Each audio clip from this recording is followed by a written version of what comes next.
Hello everyone, welcome back to my channel. ఈరోజు recipe వచ్చేసి egg biryani. So ఇది చాలా సింపుల్గా చేసుకోవచ్చు, చాలా ఈజీ కూడా. సో రెసిపీలోకి వచ్చేస్తే ముందుగా ఒక ప్యాన్ పెట్టుకొని కొద్దిగా గీ అలాగే కొద్దిగా ఆయిల్ వేసి హోల్ గరం మసాలా స్పైసెస్ కూడా వేసి కొద్దిగా ఒక 1 minute ఫ్రై చేసుకోవాలి. సో మనం ముందుగా కట్ చేసి పెట్టుకున్న పచ్చిమిర్చిని పొడుగ్గా కట్ చేసి మంచిగా ఫ్రై చేసుకోవాలి. ఇప్పుడు ఆనియన్స్ కూడా వేసుకొని గోల్డెన్ బ్రౌన్ కలర్ వచ్చేదాకా ఫ్రై చేసుకోవాలి. ముందుగా కట్ చేసి పెట్టుకున్న ఆలు పీసెస్ కూడా వేసుకోవాలి. సో ఇవి వచ్చి ఆప్షనల్. ఇప్పుడు మిక్స్ అయ్యేలాగా మంచిగా కలుపుకోవాలి. ఇప్పుడు గుప్పడి పుదీనాకులు తీసుకొని మంచిగా వాష్ చేసి సో అది కూడా ఇందులో వేసేసుకొని మంచిగా ఫ్రై చేసుకోవాలి. సో పుదీనా ఫ్లేవర్ అనేది బాగుంటుంది. ఇప్పుడు మిక్స్ అయ్యేలాగా మంచిగా కలుపుకోవాలి. కొద్దిగా అల్లం పేస్ట్ కూడా వేసి అలాగే పసుపు కూడా వేసుకొని మొత్తం ఈవెన్గా మంచిగా కలుపుకోవాలి.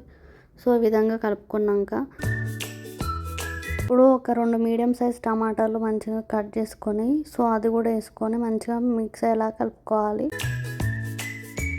ఇప్పుడు ఒక స్పూన్ సాల్ట్ వేసుకొని మంచిగా మిక్స్ అయ్యేలా కలుపుకోవాలి. సో ఈ విధంగా సాల్ట్ వేయడం వల్ల టమాటా అనేవి తొందరగా కుక్ అయిపోతాయి. సో ఈ విధంగా ఒక 2 minutes కుక్ చేసుకుంటే మనకి ఆయిల్ అనేది పైకి తేలుతుంది. సో అప్పుడు కొద్దిగా కారం అలాగే ధనియాల పౌడర్ అలాగే కొద్దిగా గరం మసాలా కూడా వేసి మంచిగా మిక్స్ అయ్యేలా కలుపుకోవాలి. సో ఈ విధంగా కలుపుకొని మూత పెట్టుకొని ఒక 2 minutes కుక్ చేసుకున్నాక కొద్దిగా మీ దగ్గర పెరుగు ఉంటే సో అది కూడా యాడ్ చేసుకొని ఈ గ్రేవీ అంతా మసాలా అంతా పెరుగు అనేది మంచిగా మిక్స్ అయ్యేలాగా ఈవెన్గా మంచిగా కలుపుకోవాలి. సో ఈ విధంగా కలుపుకున్నాక మనం ముందుగా గుడ్లని బాయిల్ వేసి పెట్టుకున్నాం కదా, వాటికి ఈ విధంగా ఘాట్లు పెట్టుకొని ఒక్కొక్కటిగా ట్రాన్స్ఫర్ చేసుకొని ఈ గ్రేవీ అంతా దానికి పట్టేలాగా 2 minutes మూత పెట్టుకోవాలి.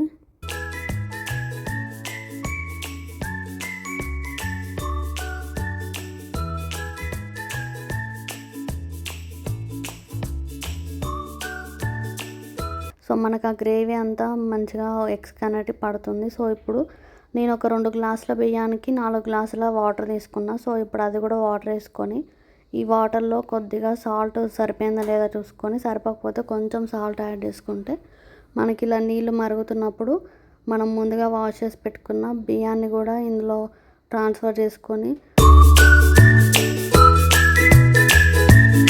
సో ఈ విధంగా మంచిగా కలుపుకొని మూత పెట్టుకొని హై ఫ్లేమ్లో ఒక 5 minutes కుక్ చేసుకుంటే మనకి ఈ విధంగా ఒక 50% కుక్ అయిపోతుంది. సో అప్పుడు మళ్ళీ ఒకసారి లో మీడియంలో ఉంచి మళ్ళీ ఈ విధంగా గంటతోటి మంచిగా మొత్తం కలుపుకోవాలి. సో ఈ విధంగా మంచిగా కలుపుకొని మళ్ళీ ఒకసారి మూత పెట్టి ఒక 10 minutes వరకు లో ఫ్లేమ్లో ఉంచితే మనకి బిర్యానీ అనేది రెడీ అయిపోతుంది. సో ఆల్మోస్ట్ మనం ఇట్లా మెతుకుని పట్టుకొని చూస్తే మనకి మెత్తగా అవుతుంది. సో అప్పుడు కొద్దిగా కొత్తిమీర జల్లుకొని మూత పెట్టుకొని ఒక 2 minutes ఉంచితే మనకి ఎగ్ బిర్యానీ అనేది రెడీ అయిపోతుంది. సో ఇది సింపుల్గా ఒక 20 minutesలో చేసుకోవచ్చు. సో మీరు కూడా ట్రై చేయండి, రెసిపీ చాలా బాగుంటుంది. సో ఈ విధంగా మనం కలుపుతుంటే పుల్లలుగా వస్తుంది రైస్. సో దీని మీద ప్రెషర్ కుక్కర్లో చేసుకోవచ్చు, అలాగే రైస్ కుక్కర్లో కూడా చేసుకోవచ్చు. నా రెసిపీస్ మీకు నచ్చితే లైక్ చేసి షేర్ చేసి సబ్స్క్రైబ్ చేయడం మర్చిపోకండి.